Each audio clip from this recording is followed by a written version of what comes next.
In the 5th era, in the year 1349, on September 9th, the end of the world began in the city of Tingen, where there was a woman screaming, and it seemed like a destructive monster had emerged from her. There was a person trying to fight this monster to destroy it, but unfortunately the monster was able to kill this person and knock him to the ground. Then the monster exploded and the end of the world happened. But suddenly another person appeared flying in the air and strange things happened to him, and it seemed that the person who was fighting the monster was reincarnated again in another person's body and returned to the past to the date 1349, June 28th. This person had a wound on his head that suddenly began to heal, and we learned that this person was called Klein when a ghost called out to him, and Klein understood that he had come back to life again. The scene shifts to a house with 2 murdered people, and investigators came to investigate the matter. The investigators said that these 2 people were Lish and Naya, and they were killed either by suicide or by practicing black magic and being sacrificed. Because of this, an evil power was awakened, and these 2 people had a relationship with Klein. We see Klein getting dressed and reading a diary belonging to the real Klein. It contained information about Klein, who turned out to be an expert in spells and magic, and about Lish, who had brought Klein a notebook from the 4th era. They had decoded some of the codes in this notebook, and Klein began reading about all the strange things that had happened, wondering whether what was written in it was real or not. But what caught his attention was that the notes from June 27th were missing. Then a note appeared in the notebook saying that at some point the world would end and everyone would die, which shocked Klein. But suddenly Klein leaves everything when he hears his sister's voice. She had woken up, and he tries to hide everything so as not to shock her, but the gun remains visible on the desk. Klein realizes this at the last moment, but his sister Melissa notices that something strange is happening and hears the sound of the gun that Klein was trying to hide. When she asks about the source of the sound, Klein tells her it's the clock and it stopped again. His sister looks at him with contempt, goes and fixes the clock, gives it to him, then leaves, making him feel stupid. After that, Klein noticed that the wound on his head had completely healed,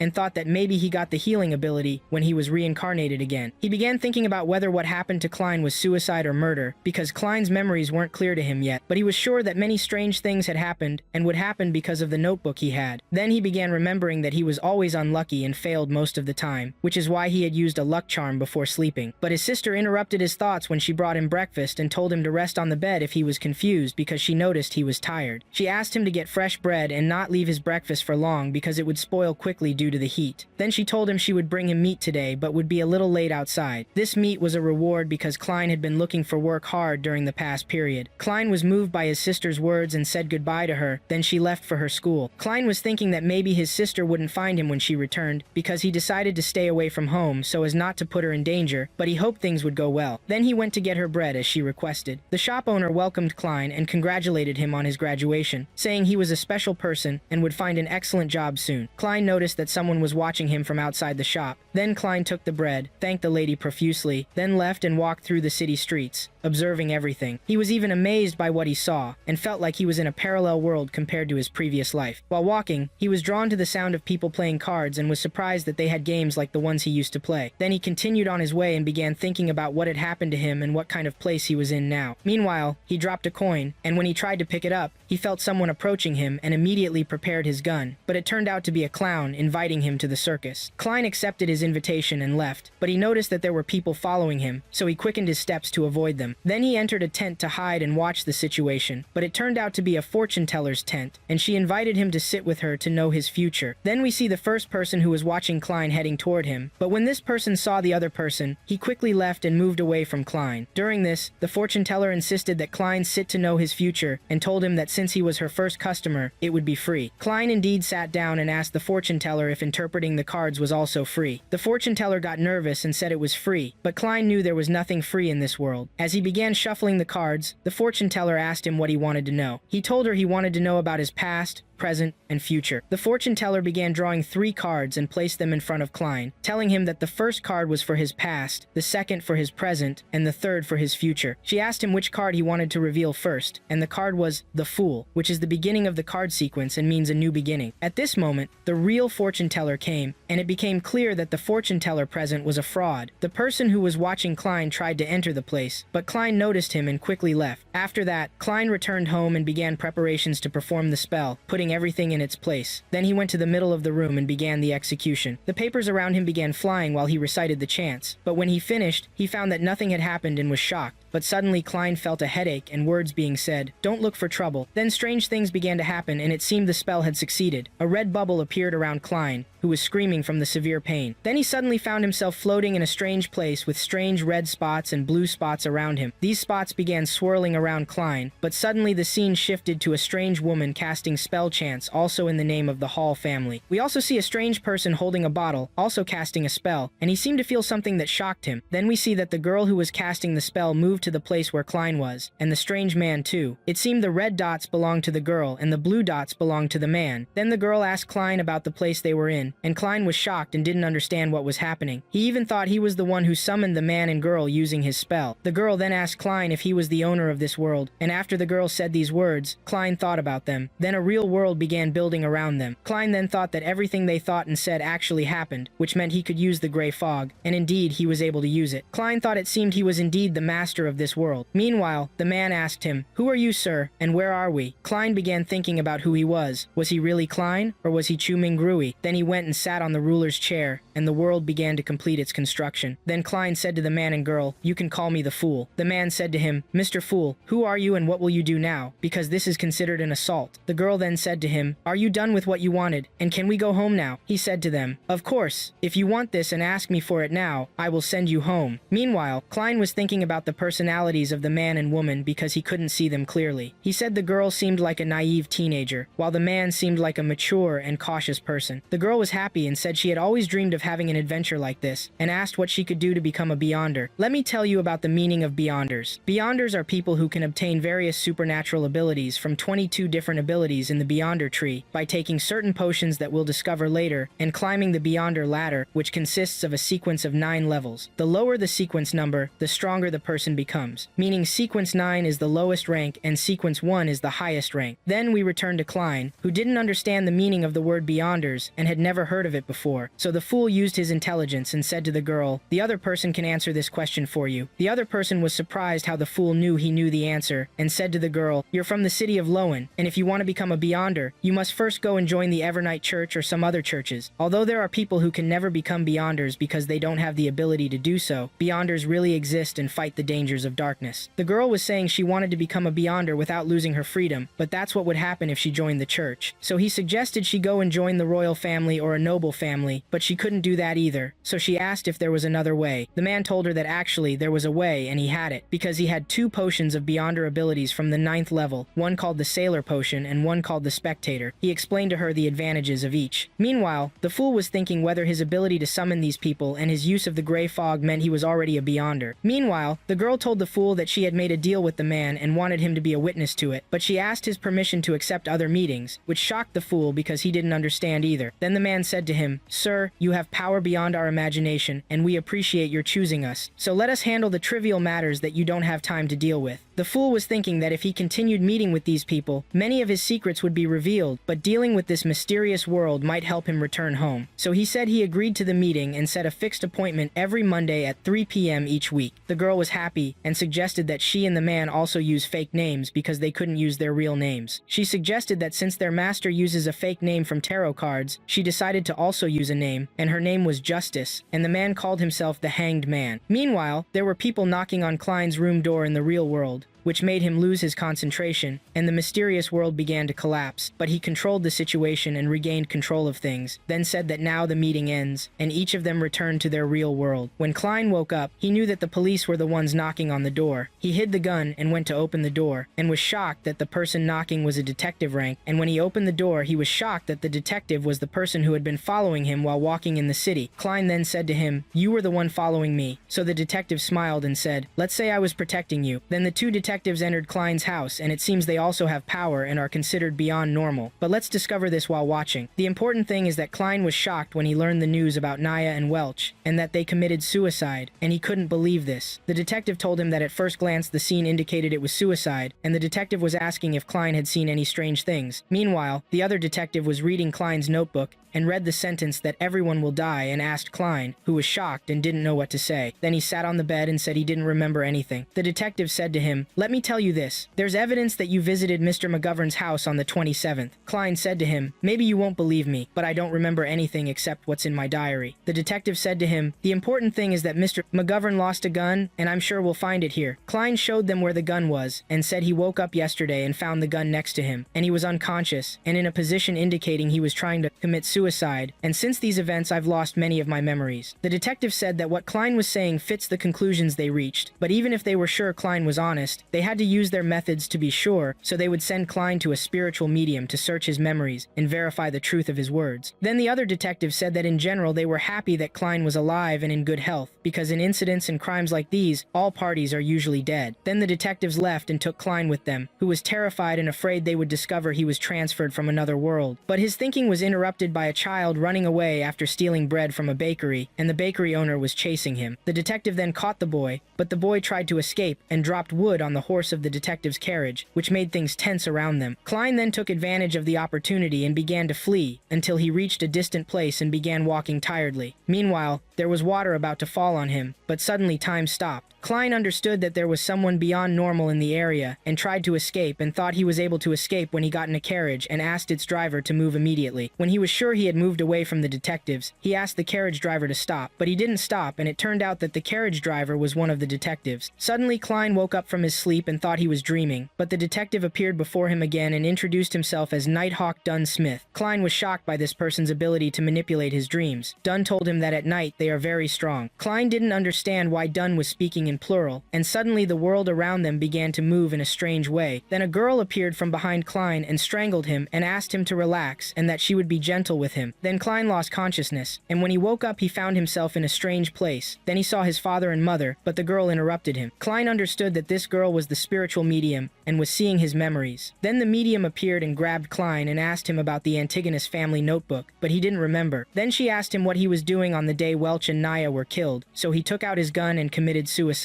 Then he woke up and found that the medium was telling Dunn that Klein was telling the truth. As for the lost memories, they disappeared like Welch and Naya's souls, and she couldn't track them. She also said she had never seen anything like this before and asked Dunn to be careful because the matter was dangerous. Then Dunn said that since the notebook was still missing, this meant Klein was still in danger, and they weren't guards and wouldn't be able to protect him. Then Dunn offered Klein to join them and become one of the Beyond Normal, which shocked Klein. The next day, we see Klein walking down the street, holding a card for a bar in the city. He remembered Dunn telling him, if you want to join us, go to a man named Wright at the Hounds pub. Klein thought that joining Dunn's Nighthawk squad would be a good cover for him. He headed to the bar, and when he arrived, he found the place chaotic, filled with bets on animals and fights between men who looked nothing like him. To them, he was like a baby. One of these men was about to start a fight with Klein, but Klein avoided it. He then went to speak to Wright, who was angry and asked Klein who sent him. When Klein told him Dunn sent him, Wright said, "Follow me." Wright then put Klein in an elevator and sent him to a strange place called the Blackthorn Security Company. Klein then went to the receptionist, Roseanne, who was asleep. When she woke up, she said she knew he was coming and told him to follow her. We saw the detective there as well. Klein and Roseanne started going down the stairs and met a quiet girl named Royale, then continued on their way. As they walked, Roseanne was showing Klein around the place. They saw a strange person named Fry on their way, who was experimenting on humans, and another person walking alone named Kenley. When they reached the captain's place, Roseanne asked Klein to go alone because she was afraid of the captain, even though he was a nice person. Indeed, Klein went alone and reached a huge door. When he entered, he found Dunn. Dunn then presented him with the enlistment document for his city's 7th unit. Klein was amazed by their headquarters, so Dunn told him this place was just a cover for them, and that there were many other places like it because they were the squad specialized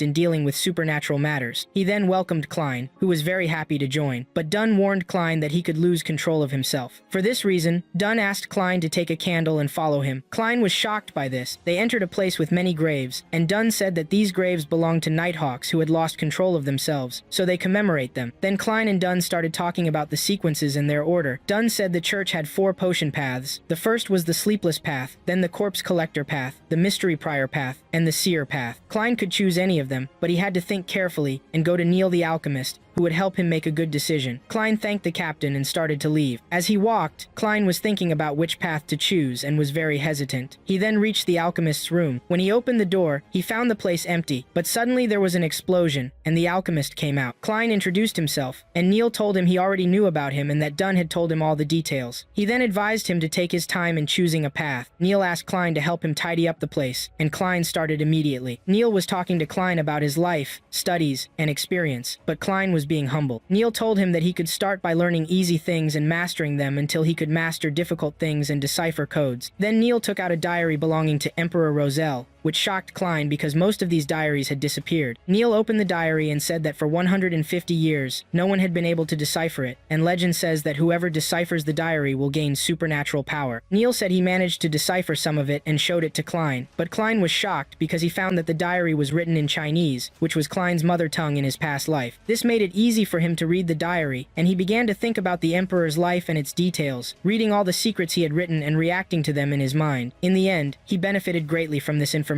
but Neil didn't understand why Klein was so lost in thought. When Klein tried to say that he could decipher some of the diary's codes, Neil burst out laughing and said that Klein had the energy of youth and thought he could do anything, but the matter was more difficult than he imagined. Of course, Klein didn't tell Neil that he understood what was written so as not to be discovered and reveal that he came from another world. Klein then decided to take the seer path, like his ancestors whom he learned about from the Emperor's diary. Neil was shocked by this choice and told Klein that if he took the potion and followed this path, there was no turning back. Klein said he was confident in his decision. Neil told him, "Since you've decided which path you'll take, let's start the ritual immediately." He took out the tools and began to make the potion. Its ingredients were truly strange. Even when it was finished, it let out a weird burst, and Neil was shocked by its appearance and smell, doubting it was drinkable. Neil started teasing Klein, which made Klein a little embarrassed. But after that, Neil advised Klein to drink the potion without hesitation, so it wouldn't be bad for him. At that moment, Klein looked at the potion, made his decision, and drank it quickly. The effect began to flow through his veins, and Klein felt strange things. Then Neil told him that the potion's power was starting to show, and he had to imagine something that exists in this world. Klein succeeded. Then Neil asked him to imagine something that doesn't exist in this world. When Klein tried to do this, strange things started to happen, like an explosion and a change in the weather. Neil was telling Klein to hold on and control himself, while Klein was imagining a rocket from his old life, which was the cause of what was happening. Neil was trying to help Klein as much as possible, and indeed, Klein managed to imagine the rocket and was standing on it as it flew. Then Klein fell into his thoughts and finally imagined a spacesuit, which caused the place around Neil and Klein to collapse. Neil tried to calm the situation down, and in the end, Klein succeeded in the test. His eye color changed, and he had indeed become a seer. Neil congratulated him on his success and told him he was a promising young man. Klein could see Neil's spirit, and Neil told him that he could now see people's spirits and know everything about them, like their health status, for example. But Klein was shocked when he saw two huge eyes above Neil. Neil told him not to worry, they might just be a representation of the ritual, but Klein saw a person fading in the background. After what happened, Klein became exhausted, so Neil advised him not to use his powers too much because it exhausts his spirit and could lead to him seeing illusions. He told him that when Leonard first started using his powers, he used them so much that he fell down the stairs, so Klein must use his powers with caution. Neil told Klein how to turn his powers on and off, telling him to tap the spot between his eyebrows twice. When Klein did this, it worked. His power stopped, and his eyes returned to normal. Neil then gave Klein some instructions on using his powers in different ways, and said that they would stop there for the day. But before he left, he had to receive his standard issue gear, which was a pistol and special bullets for killing demons. He told him to ask Dunn for compensation. Klein was happy, then went to Dunn. Dunn was giving him advice and guidance, telling him that with power and distinction come risks, so he must manage things well and not interfere in matters that don't concern him. He then told him his salary was £3 a week and gave him a full month's salary in advance, £12. Klein was happy about this and said to himself that he had finally overcome poverty. After that, we see that Klein bought a cane and new clothes and started wandering around the city. While walking, suddenly a carriage stopped beside him and the person inside ordered him to enter. It turned out that the person in the carriage was Leonard. He gave Klein a picture of a boy named Elliot, son of a famous merchant, who had been kidnapped that morning. They needed to investigate the matter, which made Klein question why they were responsible since they only handled beyonders. Leonard told him they were now undercover as a security company, and the child's father was a regular client. Leonard assured Klein that it would be easy for a diviner, then gave him the child's clothes to track. Klein began using his power, and Leonard was impressed that Klein had bought a divination cane. When Klein's power activated, the moon turned red and his power spread through the divination cane. Klein could see everything the child had done, but strangely, the eyes Klein had seen before were visible, following all the paths the child had taken. He began guiding the carriage to the child's location, turning right and left until they reached a strange house on Forreston Street. When they entered the house, it appeared abandoned. They climbed the stairs, and the cane pointed to the exact location of the child. Klein used his eye power and saw two kidnappers with the child. Leonard praised him, saying, "Well done. This will be over now. But Klein felt tired again and wondered if he was overusing his power. Leonard went to the room and broke in forcefully. The kidnappers tried to kill Leonard, but he dodged the bullet and took down the first kidnapper in the blink of an eye, then beat the second kidnapper until he was also eliminated. During this, a strange feather appeared, and Klein and Leonard felt a dark power. Klein stepped back, and indeed, the two kidnappers transformed into a strange monster. Leonard was excited, and the battle began. Leonard wasn't attacking, and the monster couldn't touch him. When the monster decided to flee, Klein noticed and began tracking it carefully to avoid being ambushed. The monster appeared next to Klein, who fired his gun while trembling. The monster flew into the sky, then suddenly fell due to Leonard's power. Leonard appeared in his world, restraining the monster with his power, then eliminated it completely. Everyone was happy about rescuing the child, but suddenly Klein felt something strange and saw the eyes again. When Leonard asked what was wrong, he said it was nothing. After Leonard left, Klein said to himself that the real Klein had visited this place before. After that, they delivered the child to his father, and Leonard began investigating, wondering where the kidnappers got the Beyonder potion that turned them into an uncontrollable monster. Leonard joked with Klein, telling him he was lucky because it was rare for beginners to encounter such a monster. Then Leonard said, "Anyway, I'm happy to work with you," and extended his hand for a handshake, which surprised Klein, but he shook it. Leonard told Klein that something drew him to Klein, and Klein replied, "Me too." After Klein left,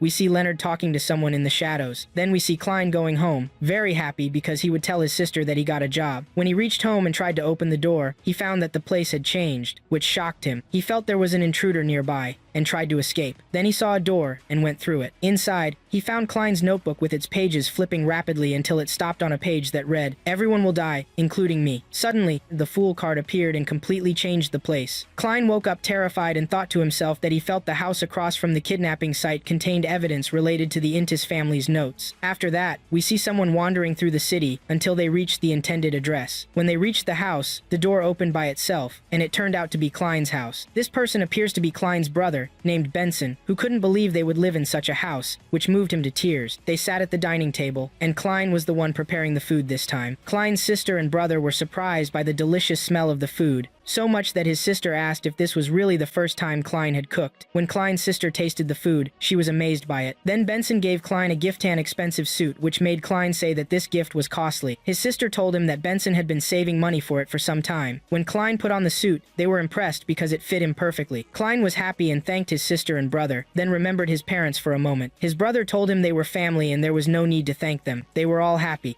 We then see the person who was watching Klein being tortured by Dan, and he managed to discover the location of the Antigonus family's diaries. He recognized from the seal around his neck that he was from the Secret Order, which is responsible for leaking the Antigonus family's diaries. At that moment, Leonard said it was no wonder this person was watching Klein, and that if the organization wanted something, they wouldn't let go of it easily. So Dan decided they needed to find the diaries as quickly as possible before the Secret Order got to them. Then Dan's assistant came and told him that Klein had found a clue regarding the diary. We see that Klein went to a place with a deceased woman and couldn't handle the situation, but Captain Dan helped him. Leonard found a message that read, "I came here to reclaim the diary, but during the search of the area, they couldn't find the diary." They also learned that the son of the deceased person had gone missing. This prompted Leonard to pull out a picture of this person and gave it to Klein, who used his staff and power to find where this person was. When Klein started using his power, his staff began moving strangely and was about to hit him, but Dan intervened and grabbed it, saying there was a tremendous force at work that kept them from knowing the whereabouts of Piper, the son of the deceased. Therefore, Dan decided to seek help from the Knights Templar, as there are many ways to find the person. After that, they moved to a strange place, and Dan gave them the Topaz Pendulum, which helps amplify communication between spirits and will greatly aid Klein in his task today. We learned that the Knights Templar allowed them to use a dangerous Grade 2 tool to help locate Piper, which is now being brought to the city of Tingen. This tool is an ancient artifact that is rare and used by Transcendents. Some of these tools possess mysterious powers, while others have destructive capabilities, which is why they are placed behind specific barriers in various locations. By the way, Grade 2 means it's a dangerous tool. At that point, we saw the team members arriving with the tool, and Dan introduced Klein to the rest of the Nighthawks team. He then introduced the other members. First, Harrison, known as the Nightmare from the 7th sequence, then Borgia, the Gravedigger from the 8th sequence, and finally, Dolly, the Spirit Medium from the 7th sequence, who welcomed Klein. However, Harrison objected to Klein coming on this mission because it was dangerous, and Klein's offensive capability was 0. What concerned warned Dan at that moment was the ancient artifact, and when he found out that they would be using it for the mission, he objected since it posed a significant risk. But Harrison said they were looking for Piper, and there were rumors he was from the Antigonus family, and if these rumors were true, they could only find him using a tool made by this family. Then Harrison instructed everyone to do as he did, so he could activate the tool without putting anyone in danger. Klein felt a burning sensation from how the tool was activated and didn't understand what was happening. When Harrison uncovered the artifact, it was in a box and started moving, shocking Klein. When he opened the box, a small mummy in the form of a clown emerged. Klein commented that it was a cute doll, but the situation soon changed, and the doll revealed its other face, taking control of Klein and nearly choking him had it not been for Leonard's intervention. Klein began to flee from the doll because he was scared of it. At that point, Dan told him it seemed to be tracking him because he had found evidence about the Antigonus family's diary, since this doll reacts to everything concerning this family. We then learned that this doll could control 2 or 3 nearby individuals, but could free itself from their control with a strong slap, just as Leonard had done. Klein was still trying to escape,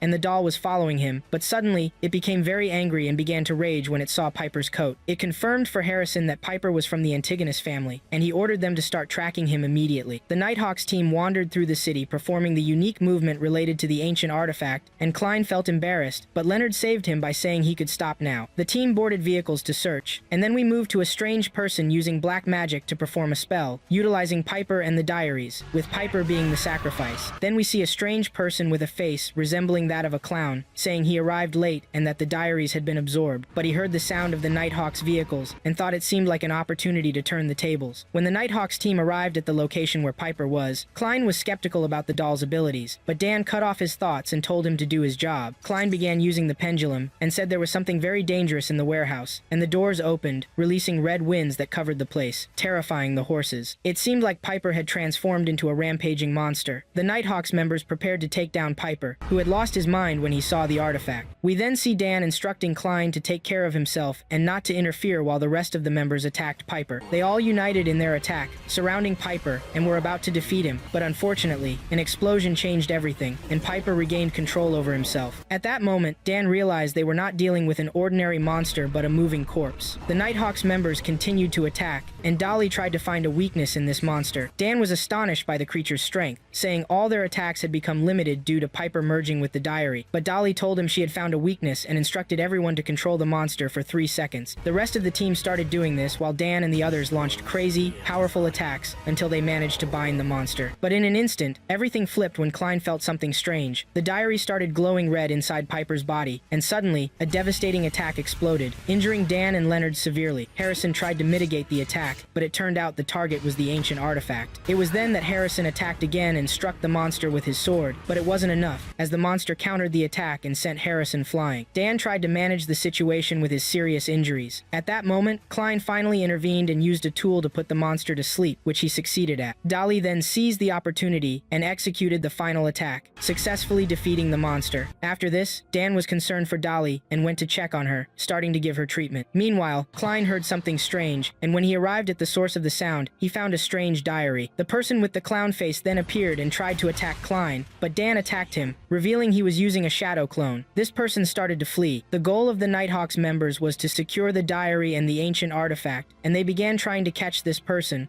while Klein remembered he was the same person he had seen at the circus before. The battle between Harrison and this clown was very intense, but Harrison couldn't hit him. Even Leonard intervened, and this clown did an explosive attack from his face. None of the Nighthawks were able to hit him. Klein was amazed by this and analyzed his movements, and came up with an idea and tried it. He succeeded in hitting the clown, who decided to unleash his power and tried to attack Klein. All the Nighthawks went to protect him, but they discovered that the attacker was a copy, and the real person was standing far away, targeting the mystical item. He succeeded in his plan and hit it, causing the bag to open and the doll to come out again and take over the atmosphere. This time, the doll took control of everyone in the place. Klein was trying to save himself and began to think about using the fog and gold incantation from his world. He began chanting until it worked, and he began to think that the doll's power had increased because of the notebook. The clown-faced person's goal from the beginning was to release this doll so that he could control them all. He thought that if he stayed in this world for too long, his friends would be harmed. That's why he decided to use the pendulum to cast a spell and return safely to his friends. When he returned, he found the clown talking to him and wanting to make a deal with him. If Klein handed over the Antigonus family notebooks, he would release him and his friends. He said, "To believe me,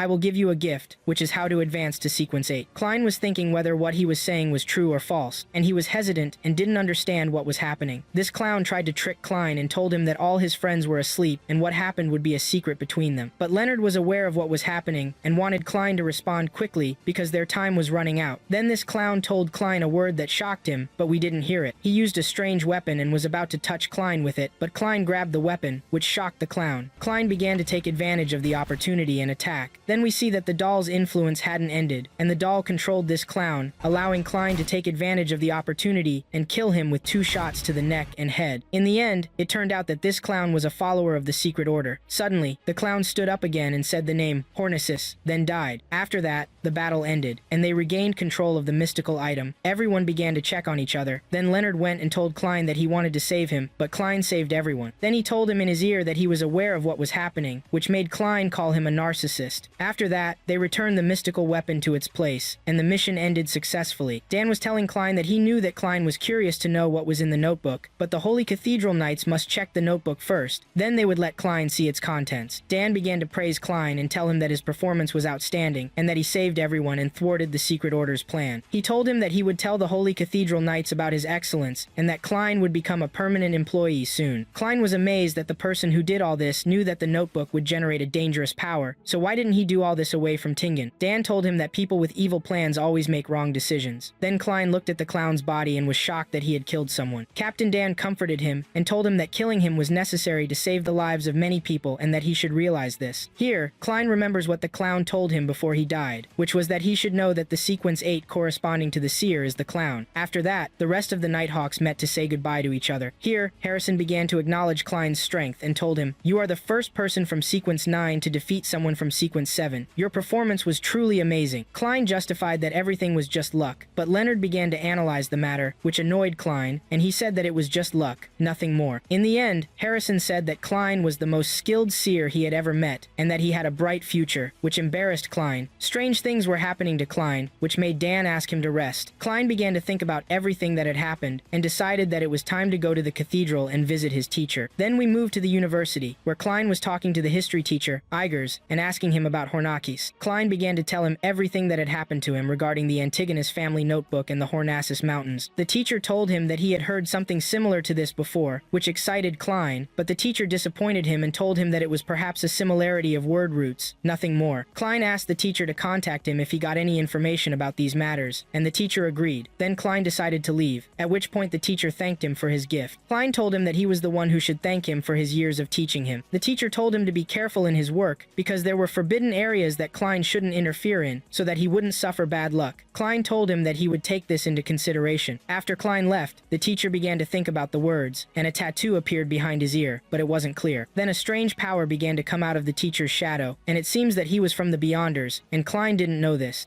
In a dark night, there was a mysterious man torturing his servant for failing to recover and decode the Antigonus family ledger. The servant had failed his master from the Aurora group and was about to face death for this insult. The servant desperately begs for his life, explaining that whenever they took the ledger, it appeared ordinary due to protective magic, which is why he used several people as sacrifices to decode it, but they all died and the code wasn't broken, and the code fell into the hands of the Nighthawks team. Because of this, his master decides to tear out his servant's tongue and was about to end his life. The servant pleads that one of the sacrifices, Klein, is still alive, and through him he can give the Aurora group what they need. The servant was granted one last chance and left alive to return to work. He knows that failure means being cut to pieces before he can say a word. Meanwhile, Klein heads to the Nighthawk headquarters where old Neil teaches him ritual magic to enhance his abilities as a seer. Neil warns that a low-level person like Klein will need external help to perform rituals safely and should never ask for help from darkness so as not to drift toward the abyss. Klein watches Neil prepare the rituals while wondering if his own luck-changing rituals were black magic. Neil creates magical boundaries, lights candles with spiritual energy, and begins chanting. Klein expects something epic, but his mouth drops open when the old man asks for help paying his debt of 30 pounds. After Klein confronts him about this mundane request, Neil laughs and takes him outside to demonstrate the power of magic. They find a wallet on the ground belonging to a wealthy person. Klein doubts Neil's intentions, but Neil assures him that ritual magic was always pure, and there's nothing suspicious like stealing from a noble person. A carriage arrives with the wallet's owner, making Klein wonder how Neil will handle the situation now, but Neil returns the wallet to its owner and receives a reward of 30 pounds, shocking Klein again. Neil begins lecturing Klein about trust in magic and explains that anything can be done with magic as long as it doesn't doesn't harm anyone. After that, Klein was thinking about Emperor Russell's diary on how to become a good Beyonder by digesting the potion and acting like the chosen Beyonder class, but his thoughts are interrupted when a girl named Angelica approaches with a flyer for the city's divination club. Klein seizes the opportunity, believing it will help him act like a seer. Inside, the fortune teller Glaucus predicts Klein's future, saying he won't return to his destination anytime soon, but it's possible in the long term. This gives Klein hope. When Glaucus begins coughing severely, Klein taps his forehead to see his aura and advises him to visit a doctor to check his lungs and eyes. Glaucus asks if Klein is a doctor, but Klein reveals he's a seer. During registration, Angelica remembers that their best fortune teller, Vincent, predicted the appearance of a distinguished seer, which aroused Klein's curiosity. She told him he was late because Vincent was about to finish his lecture on divination. Then the girl leads him to Vincent's class, where Klein observes from the entrance, noting that Vincent uses white magic and doesn't seem suspicious. As the class ends, Klein notices Vincent giving a gift to one of the girls. When the girl runs past Klein, he feels a terrible feeling. Ignoring his intuition and thinking he has poor perception, Klein introduces himself to Vincent, and the two sit down to chat. Vincent reads Klein's fortune and is shocked by his superior abilities, offering some useful advice on how he can use family and social gatherings to achieve what he hoped for, which shocked Klein and made him sink into thought. Then he stood up and thanked Vincent for the information he provided, but Klein was shocked by the session price, and happy that Vincent made the session free this time. After taking his leave and returning home, Klein began working on decoding the mysterious advice Vincent gave him, and how he could use it to return to his world. He maps out all possibilities of using the Grey Fog world and its subjects to return home, and also discusses how he can start acting as a seer to make his dreams come true in reality. Finally, he decided to direct the rituals to himself, and happily drew up his plan to see if it would succeed or not. Suddenly, he heard a noise at his door and burned the paper he was drafting and went to see who it was, only to find a turtle doll made by his sister Melissa, telling Klein that he had been working hard, and that it's good to relax from time to time, and that this doll was made for him to help with that. However, Klein unintentionally offends Melissa when he tells her she made a beautiful turtle, only for her to reveal that the doll was supposed to resemble a human, not a turtle. At that point, Klein finds it's time for him to head to work, and Melissa tells him to relax when he can, and invites him to her friend's birthday banquet the following Sunday. Klein remembers the two words, family and gathering, that Vincent mentioned, and takes the opportunity to attend the banquet at the end of that week with his sister. Later, he summons his private world again, and calls upon the Hanged Man and Justice Lance, using his power as a seer to see their true nature. Klein congratulates Audrey on her success in becoming a spectator. Then he notices that he can see the symbols of all three of them, which represent their Beyonder class, along with their special halos. However, their special symbols were confusing, with dual symbolic meanings and incomplete. He then allows the two to speak freely, and Miss Justice mentions that she has 3 questions she wants to ask them. The first was about the role of the spectator, and the Hanged Man decided to answer about how spectators remain spectators forever, and were never in the spotlight, always in the background, watching and quiet, and that she should never lose control of herself, and focus on the meaning of the potion. He then proceeds to explain the key to embodying the potion. Klein corrects him and mentions how representation and digestion were the key, which shocks the Hanged Man when he absorbs these words and thanks Klein for his clarification. Then the girl asks what would happen if an animal drank the potion because she accidentally allowed her dog to drink some of it. The Hanged Man says that if the dog didn't die immediately or turn into a monster, it likely became a Beyonder animal. Finally, she cries about her father's problems and the problems of noble families and how the Leon government is failing, so Klein advises her to conduct an open examination for both nobles and commoners to obtain skilled people to help strengthen and stabilize the state, which surprises them, and they begin to thank him. Afterward, he tells them that his free advice was a down payment for what he wants, and when asked about their mission, Klein tells them he wants them to collect Roselle's secret diaries for him, which shocked the Hanged Man about how Klein knows all these matters in the first place. Klein also asked them to cast a luck-improving spell on Sunday directed at him, and they agreed. Then Miss Justice asked to know the spell, and when Klein told them, the Hanged Man was shocked, because no one should know this spell, and after hearing it, this led to their complete submission to Klein, and he decided to treat him with greater reverence. Then Klein ended the meeting and returned home, thinking that Sunday was his day off so he could deal with any unexpected things that might appear. From his window, he sees Benson and Melissa, and wonders if he could act like a diviner to slowly reveal to his siblings the truth that he had become a Beyonder. After preparing and spending days in happiness and peace, Sunday finally arrived, and the Moretti family wore their elegant clothes and headed to Melissa's friend's party. When they arrived there, Klein learned that the friend's sister's name was Selena, the girl he had seen in Vincent's class earlier, but she didn't recognize him to the extent that she was telling him he was handsome, and her sister Elizabeth also worked at Vincent's headquarters. Suddenly, he heard Alger's voice in his head performing the rituals he was assigned, but he ignored it and entered the party. The atmosphere was vibrant, and Klein was adapting to the situation. When he went to get some food, Elizabeth appeared and told him not to worry, because Selena didn't know his identity as a seer yet. After that, his sister appeared, which made him nervous, and she told him she wished he and his brother would find wives, but Elizabeth was still only 16 years old, which shocked him by her thinking. Then the girls gathered in a room, and Selena was holding the magical mirror that Vincent had given her. Selena told her friends that Vincent designed it specifically so she could perform mirror magic. The girls watched as she recited a spell and activated the magical mirror. At that very moment, Klein felt a dangerous aura emanating from the upper room. Then we see on the other side Vincent with an evil aura coming from him as he says, "The time has come, Klein Moretti, the time for sacrifice has come." Klein began to run. When he used his pendulum, he sensed a terrible danger lurking nearby. When he arrived there, he saw the three girls using the magical mirror to see when they would marry some handsome young men, and suddenly a savage girl appeared in the mirror, which shocked Klein and made him realize that the matter was dangerous, and he wouldn't be able to contact the team in time. Klein noticed that it would be difficult to safely keep the girls away from the mirror. It was already too late for Selena, and something seemed to have affected her. Then Klein remembered that he could perform rituals as Neil had taught him, and he began searching for the necessary supplies to perform the ritual. He noticed that they were all in the room where the girls were, and he had to be quick before the bodies started falling. Unfortunately, because of the spell and the mirror, Selena hypnotized her friends and transformed into a monster, wanting to chase Klein, who tried to rush and perform the rituals. He gathered the tools and began chanting, and was about to succeed in saving the situation, but Vincent used his power and gave Selena some strength. Selena stopped Klein before he could finish, and began using her power. Klein tried to kill her with the gun, but failed, and Selena bound him with her hair and began draining his spiritual power. Vincent started speaking through Selena's body, angrily asking Klein about everything he knew and discovered regarding the Antigone's family's note. All Klein could think about was his sister, and he regretted that he would be the reason Melissa would never grow up. Just when he was about to lose hope,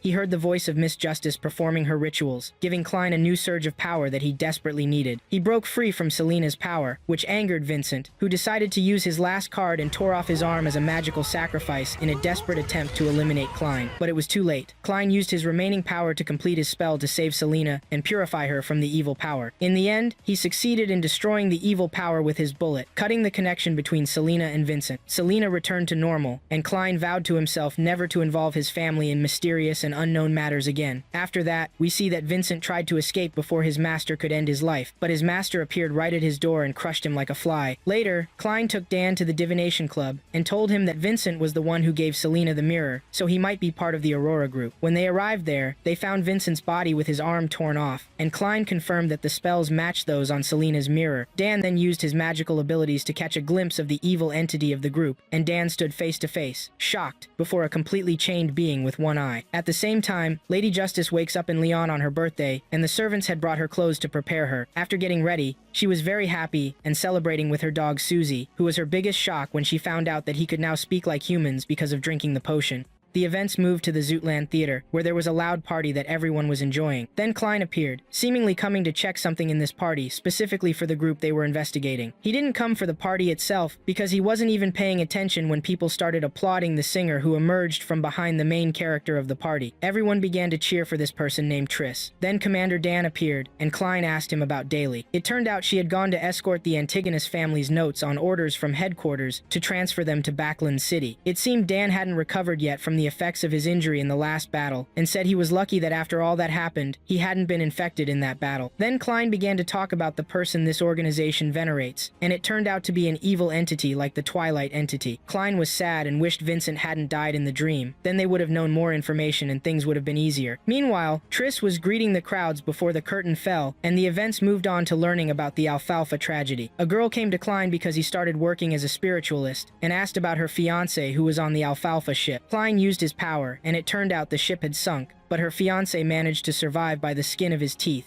Dan had already been informed of this, but he needed more information to complete the investigation. Then we see Triss greeting the fans, and the girl who was with Klein came with her fiancé. It turned out that Triss had a hand in saving the man. Then Klein greeted everyone and got into his carriage, but he wasn't happy when he saw the Nighthawks were watching him. After that, the girl introduced her fiancé to Klein because he was the one who told her that her fiancé would return alive. Her fiancé greeted Klein and welcomed him. Then Klein asked him if there was anything bothering him lately. Then they moved to Klein's room, and Klein used the pendulum on the man named Miller. Miller began to explain that ever since he survived, he sees a nightmare every night, and this nightmare seems so real that Miller is terrified of it and tries not to sleep so he doesn't see this nightmare. Klein tried to calm Miller down and decided to see this nightmare for himself. Indeed, Klein arrived at the ship Miller was on and saw someone throwing a child into the sea. Then he tried to jump after him, but Miller saved him. Miller didn't actually want to save this rebellious man, but he wanted to know what happened on the ship that made everyone so violent and commit these crimes. Then Klein explained to him that he now understands why this nightmare repeats itself. Maybe this nightmare wants you to discover the truth, and it seems you saw or noticed something but you didn't realize it. Then Klein noticed someone standing at the top of the ship watching what was happening, and it turned out to be Triss, who was responsible for everything. But suddenly, Klein moved to a strange place and began to hear the word Hornakis again, and a strange eye appeared again. Then he saw a chair that looked like it belonged to a king or emperor. Then he woke up and was angry because this word Hornasis haunts him. He began to think if it belonged to an entity or was related to his transfer to this world. Then Dan arrived, and Klein told him that Triss was responsible for the ship's tragedy. Dan was shocked, but he knew Klein was telling the truth. But this wouldn't be enough to catch Triss, because he is now considered a hero because he saved some people from the ship. They need to investigate and reach concrete evidence for this, so Dan will do what is necessary. Then we see Triss sleeping, and someone came to him. Then Triss showed his weapon, but it seems to be a woman who knows him well, and it seems she began, "Isn't it fun to be the one responsible for this tragedy, and the survivors and their families are giving you gifts?" He told her. Indeed, convincing their relatives to kill each other on the ship was fun, and I think I have thus completed the preparations for the presentation. She told him, "Yes, but there is another task you must accomplish in Tengen City, because the person I was cooperating with drew the attention of the Nighthawks to him, and you must accomplish it yourself. And here is the reward for the task in advance." And she gave him a formula for Sequence 7 potion, which was titled The Witch. Then we moved to Klein, who was with Mr. Neil looking for charms to give to his siblings, but Neil took them to a liquor store, which surprised Klein. Neil told him to trust him. Then they reached a place with a strange wall, and Neil knocked on it in a certain way, and the wall opened in a strange way and an elevator appeared. They took it and went down to a place called the Tengen Underground Market. Klein was amazed by this market, and Neil explained to him that you can get all kinds of products for all kinds of people here, like witches, beyonders, and punishers. Then Klein felt something strange and looked and found a strange person, noticing that this person's spiritual perception is high. This man approached Klein and said to him, "You smell like death." Then strange things began to happen to this man, and he fell to the ground. Neil explained to him that this man was born like this and his nickname is the Beast. Don't worry about him. Then they continued their way until they reached their destination for the charms. Then Klein used his power and saw that the charms are very weak, so he told Neil that they are not beyonders, so they cannot make real charms. So buy some of these incomplete charms and develop them in your own way. But Klein was sad because the charms are incomplete and their price is exorbitant. Neil tried to ease the matter for him. Then Klein noticed a strange stone, and the seller told him that this is the Emperor Rosel's blade, and it carries mystical power and will help you avoid disasters. But Klein was not convinced and was about to buy the talismans, but he saw Triss and decided to pursue him. While pursuing him, he noticed that there was another person pursuing him, and Neil explained to him that he is an informant working for the Punishers. When Triss noticed this, he tried to escape, and the informant began to fire shots. There was someone about to die, but Klein saved him. During the chase, Triss was very fast, but he couldn't avoid things and was shot in his arm, but he continued to escape despite this. Then we see that Klein and Neil went up to the surface to try to catch up with Triss, but they met Commander Dan with 2 informants killed by Triss before he escaped. Dan asked Klein to come with him because they need him to look for Triss. Then they got in the carriage, and Klein asked if they found any evidence confirming Triss's crime. Dan told him that the Punishers found something, which is Triss's connection to some murder cases in neighboring cities, and we have information that he is a Beyonder with the title Instigator from Sequence 8, which is a path for killers. Then while using Klein's power, Klein understood what is happening because the Instigators provoke evil desires in humans to incite them to conflict. Klein reached Triss and began to guide them. Then Dan told him that the Instigators belong to demon cults, and it seems that Triss has other goals in Tengen. Klein was surprised by Dan's words, so Dan told him that the demon cult is a group that pledges allegiance to the primordial demons, and most of the cult are women. Indeed, they reached the place where Triss was, and Dan noticed some blood at the entrance, and asked Klein to stay where he is and not enter with them. Klein was standing outside, worried about Trice, as his next sequence, 7 Dose, was only suitable for females. At that moment, people started leaving the building due to the Nighthawks group, and a girl accidentally bumped into Klein. She seemed to have some suspicions. Klein tried to help her, but she told him she was fine and just experienced a slight dizziness. Klein then used his power and seemed to notice something, but Dan interrupted his thoughts and indicated that they hadn't found Trice. After these events, Trice disappeared without a trace, and a wanted poster was put up. They searched for days, but to no avail. Because of this, the operation was suspended, and things were calm for a while. Klein was promoted to a full-time worker and started earning £6 per week, which made him very happy. He also practiced his hobby as a diviner during his free time to digest his dose well. In the tarot group, it seemed that the Hanged Man's position had slightly changed towards the Fool after using the 3 honorific names. The talismans were also completed successfully, but Klein's sister was surprised that the talisman prices were as cheap as he had told her. Klein continued his combat training in mystical matters and was very exhausted. Things were peaceful for a while until the fateful day when Leonard knocked on Klein's door to summon him for a new mission. It appeared that something suspicious was happening in Tingen City, as the mortality rate had increased 5-fold. Strangely, all deaths were natural, so the matter was entrusted to the Nighthawks. The Nighthawks began gathering evidence amid the tragic deaths. Even a businessman set his workplace on fire to take revenge on employees. There was a common thread among the deceased. Most were sick or homeless, and they were already on the verge of death. Klein was sad for one of the women and gave her daughter some money because this family's situation resembled his own family's. If not for his brother's hard work, Klein wouldn't be here today. Klein used his ability to see what happened and discovered that an invisible woman had touched the deceased woman's back in a strange manner shortly before her death. This seemed to be what the Nighthawks had already found. There was an invisible young woman's hand in most of the deaths, and someone was playing with dolls. It appeared that black magic was involved. Dan was certain that Trice was involved and suspected he was collaborating with this woman or the Satan sect, which was mostly composed of women. Klein was thinking about something, and it seemed Leonard had also discovered this. Leonard then asked Klein to explain what he knew. Klein began to explain his theory. All the deceased, regardless of whether someone was responsible for their deaths, were already on the verge of death, but had their lives forcibly taken as if being offered as sacrifices to summon evil demons or to cast a wide-ranging curse. This seemed to be the reason for the Satan sect's presence in Tingen. Everyone agreed with this theory, and Leonard began to warm up to Klein, saying he was happy they had reached this conclusion together. They seemed to be the main heroes. Klein was surprised that Leonard referred to himself as a main hero, which made him ask Leonard about the reason. Leonard replied that everyone has their secrets, but as long as Klein doesn't threaten the Nighthawks, he would remain his colleague. Dan was certain that what was happening was a ritual for something bad, so they needed to find the location of this ritual immediately. Leonard gave Klein an object belonging to one of the deceased to track. Klein began using his power until he reached a place that shocked him. The group headed there, but there was interference with Klein's power, preventing him from clearly seeing and reaching the location. They narrowed their search after concluding the expected location of the next target. They indeed reached the place, and Dan praised Klein's abilities. He then explained that they would use Dan's nightmare ability so that Leonard and his team could attack. They began executing the plan. A girl in the house felt something strange, but saw nothing when she looked out the window. She then took out a bottle, extracted a powder, performed a vanishing spell, and went out to explore. She found and eliminated a Nighthawks member. When the member disappeared, she understood she was in a nightmare. Leonard seized the opportunity and attacked, hitting the girl and throwing her aside. Dan was about to catch her, but she performed a spell and escaped the nightmare. A real battle began between her and the Nighthawks members. Klein noticed the girl had escaped Dan's nightmare, and Dan told him not to approach the house under any circumstances, and to retreat if he faced any danger. Klein was shocked that the Nighthawks members from Sequence 8 were unable to eliminate this girl. When Leonard hit her, it was revealed she was using a replacement spell, transforming her body into parts directed at Leonard to eliminate him. But Dan intervened at the right moment. It was revealed that the girl had been watching everything from behind the window. She left her room and went to the doll's place and began casting a chaos demon summoning spell. The situation was unstable and increasingly dangerous, and there was a violent battle in the place. It seemed Dan was injured, but he broke free from the injury and entered the house, but there were also attacks directed at him. Then the primordial demon that was attacking him was seen, so he unleashed his power, but unfortunately, this worsened his condition until he vomited blood. Then the girl escaped outside and managed to injure Leonard Board as well, then disappeared and left her rose with Leonard's blood. Leonard tried to chase her, but to no avail. Then we see that the girl used the rose to curse Leonard with black magic.